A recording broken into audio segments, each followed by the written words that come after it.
కాకినాడలో Andhra Pradesh medical council జిల్లా registration కార్యక్రమం జరిగింది. వైద్యులపై న్యాయపర ఇబ్బందులు వచ్చినప్పుడు న్యాయ సంస్థలు లోకాయుక్త ఆదేశాల మేరకు ఆ వైద్యులపై కౌన్సిల్ విచారణ జరుపుతుందని కౌన్సిల్ అధ్యక్షుడు శ్రీహర్రావు తెలిపారు. దీనికి చట్టపరమైన అధికారాలు ఉన్నాయని వెల్లడించారు. వైద్యులు కౌన్సిల్లో పేర్లు నమోదు చేసుకోవాలని సూచించారు.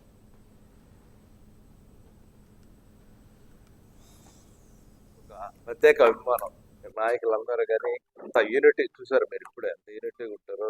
మూర్తి గారు కానీ, కిరణ్ కానీ, ప్రెసిడెంట్, సెక్రటరీ వీళ్ళందరూ కూడా గతం నుండి కూడా కాకినాడలో రావడం, మిమ్మల్ని అందరం కూడా చాలా మందిని కలిసే అవకాశం కలిగింది అనుకుంటాను.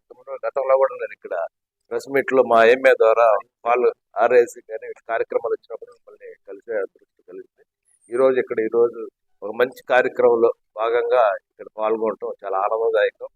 ముఖ్యంగా మనం చూసినట్లయితే ఏపీ మెడికల్ కౌన్సిల్ అనేది ఇది ఒక రిజిస్ట్రేషన్ అథారిటీ. ఎవరైతే అండర్ గ్రాడ్యుయేట్ ఎంబీబీఎస్ చేస్తారో, పీజీ చేసిన వాళ్ళు, అడిషనల్ క్వాలిఫికేషన్ ఉన్న వాళ్ళందరూ కూడా వాళ్ళ రిజిస్ట్రేషన్స్ మెడికల్ కౌన్సిల్ చేస్తుంది.